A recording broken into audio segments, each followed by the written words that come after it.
που έχει πολύ ενδιαφέρον για κόσμο που δεν έχει σχέση με τα μεταλλεία. Και θα δούμε πολύ σύντομα γιατί. Η αφορμή βεβαίως είναι η απεργία της Ερήφου του 1916, μια πολύ εμβληματική απεργία, η οποία ήταν σταθμός στο εργατικό κίνημα της χώρας. Αλλά επειδή θα υπάρχουν αναφορές της Ερήφου, δεν θα μείνουν τόσο στην απεργία, αλλά το χρόνο που έχω θα τον δώσω στην ευρύτερη εικόνα το τι σημαίνει μεταλλορύχος και κυρίως τι σημαίνουν οι αγώνες των μεταλλορύχων στον κόσμο. Και ιδιαίτερα οι αγώνες των μεταλλορύχων στον κόσμο στην αρχή του 20ου αιώνα, που θα δούμε ότι έχουν εξαιρετικό ενδιαφέρον. Επομένως, προχωράω. Δύο λόγια για την απεργία της Ερήφου το 2016. Πολύ σκληρές συνθήκες, Γρώμαν, τεράστια μεταλλευτική παράδοση στη Σέριφου, ο Γρώμαν σκληρός εργοδότης, πατέρας αφέντης για την περιοχή της Σερίφου.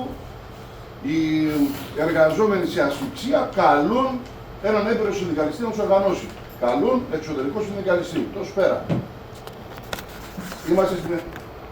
Είμαστε στην εποχή όπου η συνδικαλιστική ιδιότητα ήταν πρωτεύουσα ιδιότητα σε ένα πολύ μεγάλο κομμάτι. Η πολιτική ιδιότητα ήταν δεύτερη πολλές φορές. Δεν είμαι κομμουνιστής και γι' αυτό κάνω συνδικαλιστική δουλειά.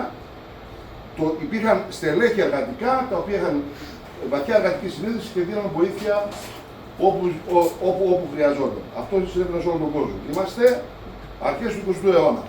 Πάει ο Σπέρας, γίνεται προσπάθεια να καταπληγεί η πρώτη απόπειρα συνδικαλιστικής οργάνωσης, θα καταφέρει η φτιάχνει σωματείο, οργανώνει τα βήματα πολύ μεθοδικά στο να γίνει η απεργία.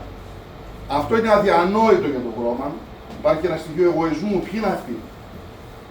Φέρνει την αστυνομία, φέρνει τον περίπου του Χρυσάνθου, που λέει σιγά με δεν μπορέσω εγώ να βάλω φρένο σε αυτούς τους ξεβράκους.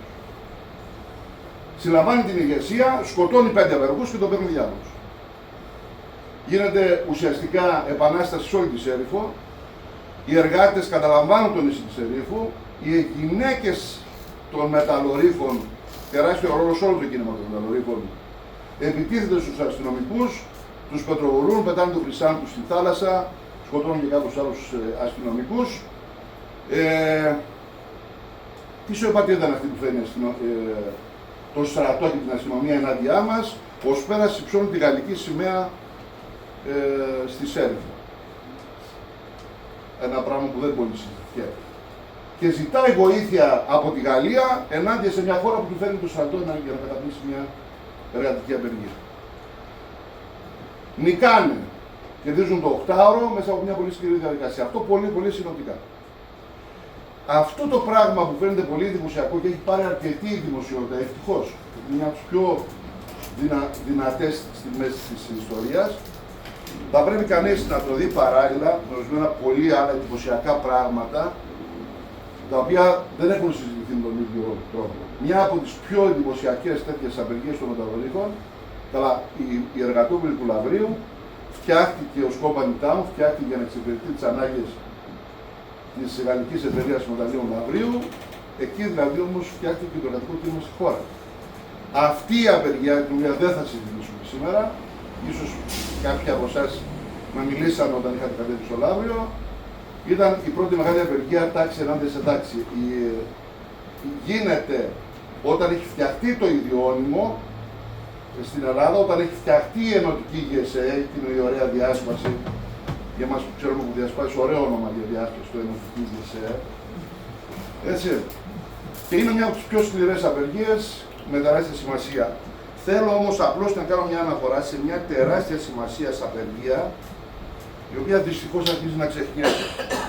Είναι η μεγαλύτερη βιομηχανική απεργία στη Λάρκο το 1977. Έχουμε και συντρόφια. Ουσιαστικά ίσως είναι η οποία για να καταπληγεί χρειάστηκε στρατό. 110 μέρες απεργίας.